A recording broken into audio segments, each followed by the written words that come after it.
résister à la dépense publique qui est populaire. Voilà. Mais si détrompez-vous dans les demandes de vos concitoyens, vous êtes un ovni, monsieur. Vous êtes un ovni. Vous n'avez pas, un jour, vous verrez, on va vous faire un conseil d'école. C'est très instructif. Donc, vous allez ressortir de là lessivé. Parce que Maïka sourit, elle sait, et pourtant elle le fait aussi avec grande responsabilité, je reconnais ça, c'est qu'en général les parents d'élèves, ils arrivent avec toute une liste. Pourquoi ci, pourquoi ça, merci, etc. Voilà, donc c'est ça. Bien, alors, contre les courageux, ou les absurdes. Allez, levez la main, vous êtes mis en photo, vous allez passer sur Internet, voilà, bien. Et pour les autres, on est d'accord? Merci. Donc 3 contre et le reste pour. Je vous remercie. On continuera le combat dans les explications, ça c'est évident. Alors, subvention aux attributions. Alors là, on n'aura pas le même vote. Allez. Oui, donc comme d'habitude, pour harmoniser le délai d'attribution, on propose de demander une délibération pour l'ensemble des subventions de fonctionnement. Donc vous avez la liste, vous avez pu voir, on soumet à votre vote pour les attribuer au titre de 2016. Alors, il y a sans doute des questions, je voudrais juste dire une chose. Je retiens à remercier ici publiquement Yannick et Jean-Claude qui ont passé énormément de temps avec les associations, connaître leurs projets, d'établir des objectifs communs, des objectifs, et qu'effectivement, il y a eu un certain nombre de diminutions. Le total, je crois que c'est 8 000 €, qui sont en fonction de ce que ces associations ont sur leur livret de tes épargnes, pour parler, je dirais, très directement. Donc c'est ça qui s'est passé là. Et puis il n'y avait pas de projet, mais il y a des gens qui avaient de l'argent en stock, c'est ça? Vous pouvez expliquer? On étudie les projets qu'ils ont, c'est pour ça que des fois ça varie d'une à l'autre aussi, en fonction de leurs besoins et des choses qu'ils nous proposent pour l'intérêt de leurs adhérents, donc de nos concitoyens. Yannick? Je n'ai pas grand-chose à ajouter. Effectivement, donc, on tient compte, comme tu l'as dit, de la trésorerie, tout en faisant attention quand même, parce que certaines associations ont besoin d'avoir des professeurs diplômés, et donc il faut tenir compte de la masse salariale. Et pour le reste, effectivement, c'est une question de la question des projets qui nous présentent et que nous choisissons de soutenir ou pas. Il y a juste une nouveauté, vous comprendrez tous. Effectivement, c'est une proposition que j'ai acceptée. Il y a 1 000 € pour le Comité national du souvenir de Verdun. Vous comprendrez qu'on est au 100e anniversaire et que ça ne se discute pas, à mon sens. Bien. Pardon? C'est la même chose? Oui, on fait la même chose. Question? Oui, moi j'avais deux questions. Il y a une ligne qui a disparu par rapport à l'année dernière, c'est le football club du Square de Caen. Donc je ne sais pas, est-ce que c'est justement parce que... Parce que l'activité est intégrée dans le club de football. D'accord. Bien. Et l'autre question concerne le MLSGP, la rugby. Donc il y a une baisse de moins 15 000 €. C'est donc parce que vous avez une trésorerie suffisante ou parce qu'ils ont baissé de... Parce que d'abord, ils sont descendus de poule, donc de niveau. Donc c'est moins dispendieux, parce qu'ils ont des déplacements moins lointains, premièrement. Et deuxièmement, ils n'ont plus d'équipe féminine. Bon, ils vont remonter petit à petit, mais pour l'instant, il y a un passage un peu épique, on va dire comme ça. Voilà. Pas de question. C'est des prix, là aussi, en accord tout à fait ouvert avec le président du club qui administre parfaitement cette diminution. Bon, et vos serviteurs les a aidés sur la réserve parlementaire aussi assez fortement. Voilà. Donc ils vont y arriver, mais il y a un petit passage à venir. Alors, qui est contre? C'est bizarre, là c'était l'unanimité, donc on est d'accord. Merci. Alors, association syndicale du parc, point 8. Donc, on l'a vu tout à l'heure, ce sont les 252 000 € avec le tableau récapitulatif que vous avez avec le programme de travaux prévisionnels 2016 et donc 80% de la dépense totale limitée à 215 000 €, soit 172 000 € et également la subvention d'envahissement de 80 000 €. Donc, vous avez le détail des voies qui seront donc qui auront un béton bitumineux en revêtement. Voilà donc ce que je vous demande de vous autoriser à faire. financière. Question?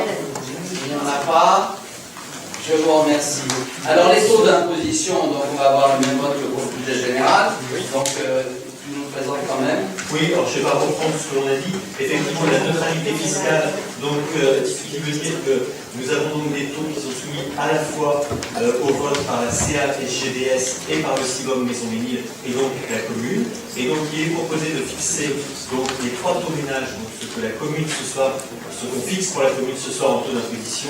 Donc la taxe d'habitation à 17,56, la taxe foncière propriété bâtie à 15,1% et la taxe foncière propriété non bâtie à 143,41%. Donc ces trois taux permettent d'avoir la neutralité fiscale que l'on disait tout à l'heure et que vous avez au tableau de la page 13 avec les 24,3% au global avant la fusion, les 15,73 et les 150,2. Et donc le produit fiscal attendu donc, pour ces trois bases de 17 522 795 €. Donc sachant qu'il y a des allocations compensatrices qui sont, vous savez, les compensations des exonérations décidées par l'État, donc 138 505 €, que par ailleurs, on n'en parle pas, mais on a un prélèvement au titre du Fonds national de garantie individuelle des ressources, le FNGIR, de 3 410 000, inchangé maintenant depuis plusieurs années, et qui vient évidemment affecter se soustraire ensemble. Et donc on arrive à un produit total nécessaire à l'équilibre du budget de 14 250 612 €, avec donc ce grand principe de neutralité fiscale globale. Donc on vous demande l'accord pour fixer les taux à 17,56, 15,20 et 153,45% pour les trois taxes ménages dont je décide ce soir les taux. Bien. Alors, je présume que les votes vont être conformes à ce qui était auparavant. Juste un point sur les structures fiscales, je vais préciser, alors que nous avons un foncier bâti, estimant que c'est normal, la plupart des autres communes n'ont pas de foncier bâti et il n'y aura pas au niveau de l'EPCI. Donc, on va taxer uniquement le foncier non bâti, c'est-à-dire le topinet. Moi, j'aurais préféré avoir, mais bon, j'essaierai bien un accord global pour éviter. C'est ça? Bien.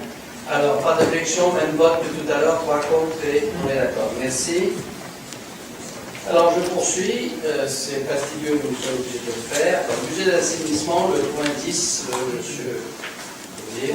Donc là aussi, à nouveau, la reprise anticipée des résultats, comme pour le budget principal, avec donc pour les comptes du budget avec l'assainissement, un résultat d'exploitation en fonctionnement excédentaire de 420 416 €, avec le résultat antérieur de 219 000 €, soit un résultat cumulé de 639 630 € 58, un besoin de financement en investissement de 122 518 000, et par ailleurs, la section d'investissement laisse apparaître des restes à réaliser, donc en dépenses pour 150 718 €, qui au passage, pour l'essentiel, la réhabilitation des réseaux par l'intérieur, qui concerne la rue du Maréchal Foch et la rue d'Achères. Et donc, on vous demande de reprendre par anticipation le déficit d'investissement et d'affecter par anticipation le résultat de fonctionnement au compte 1068 pour 273 257 € et au compte 002 en fonctionnement pour l'exploitation 366 393 € 38. Question? Oui, allez-y. Ouais, en fait, cette année, comme les autres années, on constate que le résultat d'exploitation reste très, très supérieur au montant de l'investissement. Alors par rapport aux échanges que nous avons déjà eus, c'est vrai que dans la partie explication sur les investissements, il y a du contenu, il y a des choses qui sont prévues. Donc on donne acte sur cette partie-là pour le vote du budget. Ça vaut également pour l'eau potable. Donc je me réjouis que l'excédent de fonctionnement doit permettre de faire quasiment la totalité de prendre le renouvellement. Oui, alors c'est plus vrai pour l'eau que pour l'assainissement.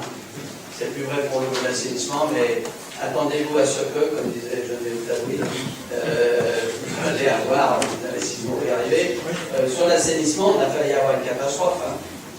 Parce qu'on a passé un moment, on sait de plus par ce contrôle que Claude, on a failli couvrir toute la rue de Paris pour l'émissaire d'un mètre 60 de l'eau, qui est sous la rue de Paris, sur lequel on avait des inquiétudes fortes. Et là, je veux dire, on va pas y arriver avant les élections, il y a à peu près. On continuera cette année. Oui, non, mais là, on sait qu'on peut le conforter en passant de l'intérieur, hein, c'est ça, sans ouvrir. Je veux dire, on a fait ouf. Hein. Et là, vous avez deux budgets, n'oubliez n'oubliez pas aussi, ça on ne va pas mettre ça au plat, ce sont des budgets sur lesquels il y a aussi de l'argent qui sert à la trésorerie de la ville de manière globale. Ça c'est très important parce qu'il y a une unité de la trésorerie de la ville. Et donc, bien sûr, les investissements sont payés sur tel budget, etc. Mais ça permet d'avoir une souplesse de gestion au niveau de la ville. Pas d'objection, donc à l'unanimité, je vous remercie. Pour l'eau,